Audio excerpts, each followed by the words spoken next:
you know?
A lot of them's been abused for sexually.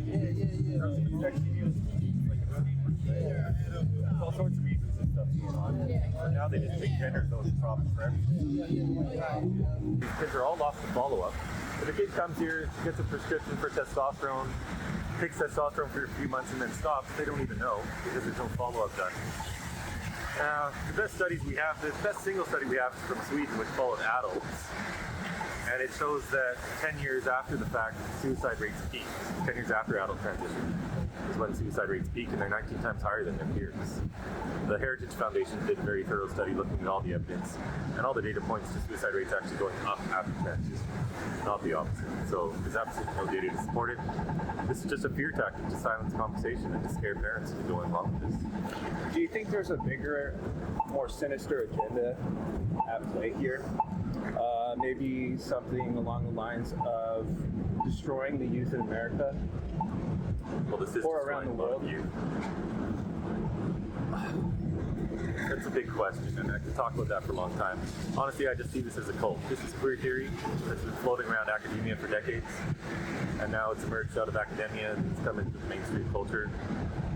There were people who said when gay rights were won that this would be a slippery slope and it would lead to other things. Well, I'm totally in favor of gay rights. We just need to love everybody and treat everyone with kindness. But what happened when all the gay rights were won is all these nonprofits and all these other organizations turned their focus to trans rights. And people conflate these two things as being the same thing. And they're not at all. This is harming gay kids that will grow up gay. And because they can just say there's this LGBT community, which there is really no such thing, but they conflate these things all as one, no one wants to speak up against any of this, because then they're seen as some bigot against the LGBT community. They're losing their jobs, no doctors, no psychologists, no one with any professional job can speak up against this because they'll all lose their licenses. And it's been the perfect storm for this total madness, this insanity to grow, because everyone's afraid to speak, but we need to be bold, just need to tell the truth. And this isn't going to last forever because this is too crazy to last, and there's a growing number of detransitioners. So these are the most important people to speak to.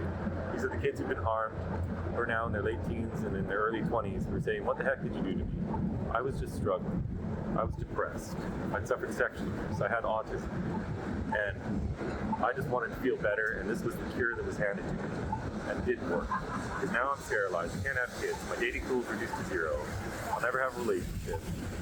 I'm a medical patient for life. How in the heck can we do this and call this love? We're turning children into lifelong pharmaceutical patients.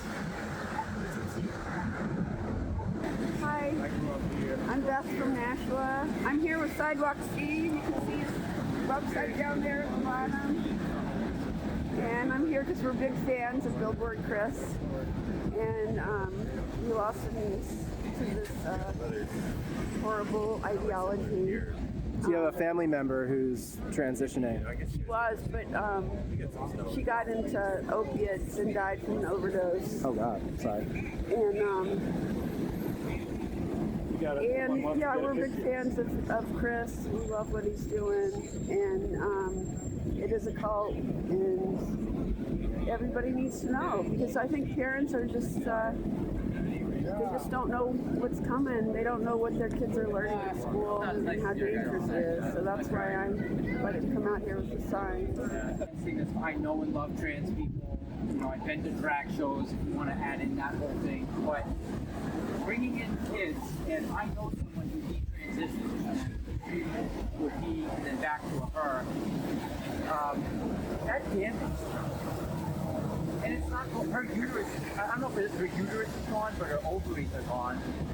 And I don't know the technical terminology for what happened. The ovaries are gone, her uterus is gone. And I'm seeing Billboard Chris's message, and these things you can't come back from. And I'm a weird dude. I don't fit in with society. So I'm not coming from, I'm not coming from the conservative, hardcore, Republican, Christian, who I have a hard time with, a lot of them. But when COVID came around and when I got political, the left wasn't helping me. They weren't out there most of the time. And I'm really sad about that. And I don't know, I feel sad, but I want to come out here. I knew there could have been problems out here. We all know. Actually, there's a thing happening in, I believe it's Fall River, with a drag story time at a library that my friends are at, and there's a huge crowd of people. There's like 50, 60 people there right now. Protesting. Yeah, kind of keeping the MAGA people out, and all that kind of thinking. And the Antifa types of protests. So that's what they had a conflict today. They couldn't make it. Yeah, they're surrounding the castle so that the counter protesters are not going to be there to, I don't know what. But the violence I'm seeing is coming from the left mostly. I became aware of this issue in 2019, and I have two girls. They were, when I first became aware of it, they were probably 7 and 9, I guess. Okay, Leonard, almost 11. And for some people, when they hear the term puberty blockers, they go, what are those? And, oh, that's weird. And they kind of slough it off. And then other people hear this and they go, what? And that's me. And it's totally insane. And so I just kind of research stuff. And I see this as a cult. And I have some cult experience long in my past in the 90s. And I just really wanted to understand this and protect my own girls. Not that I was worried about them, but no one's immune from cultish influences. If you're immersed in an environment that's teaching something all the time, it's going to affect you. It's Stephen Hassan, right? Yeah, I know. Great. Wow. Yeah. I would never open Stephen Hassan, but just like I did. What a smart guy. Yeah. So I started just reading all about this stuff, and then I got two girls, and they're going to grow up and go out into the world, and this world doesn't even know what a woman is anymore. I remember in 2020, CNN was calling women individuals with a cervix, and on International Women's Day, the UN for women couldn't even spell the word women. They spelled it with an X. X to include all women, including men, and all this stuff just was bugging me. So in July of 2020, this woman put up a poster at the Edinburgh train station that said, "I love J.K. Rowling." Because J.K. is supposed to know about this stuff. And it lasted one day because some people on Twitter complained, and the government-run train authority took it down. And so a lot of things about this society are bugging me. The marxification of this world, everything. The lack of truth, the censorship. And I couldn't believe that we couldn't even say we loved the world's greatest children's authors. So I said, forget this, I'm going to put up a picture of Vancouver that says the same thing. So I did, I put up a big billboard, said I love J.K. Rowling. It lasted the day as well, it got taken down. The Vancouver politician said it was hate speech. pressured the sign company and they took it out. So then I leveraged some outrage online into a little fundraising campaign and put up billboards throughout the U.S. And then at the end of September, I'd come prepared for a long war. I was going to make this my stand, and I couldn't do anything in Canada. No media would report on anything, so I had some signs made up and I started going outside, having conversations. And I started traveling across Canada. And when the borders opened, I started going down here. I just started recording. Did you drive? No, he drove. And I just keep going. And when you don't stop, you start paying attention, right?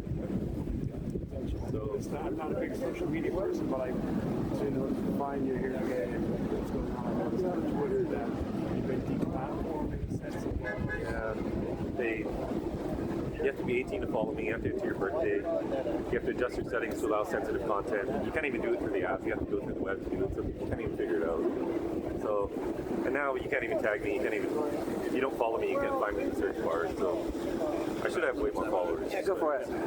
So the police are gonna tow your car. So Actually, it was my car. if you tell me where it is, They said they're going to tow it? he actually called the tow truck. I had to cancel it. The police are not doing it. It's actually box. And I just spoke to this guy over here. The white car. That parking lot? Yeah. First level is a reserved spot. We parked in a public parking garage. You want to tell them about the parking, Chris? Just give a brief. We parked in a public garage. Unbelievable. I parked, it says public parking. And the police had told me to park there where I parked last time because it provided a good exit point in case Antifa was here. And I got there and the security guy says you can't park here. I said, whatever, I'm parking here. The police told me to park here. And then there were 2 more security guards when we were walking out of there. And they told me I couldn't park there either because it's Boston Hospital property, apparently, even though it says public parking. I ignored them as well, and now they're trying to tow my car.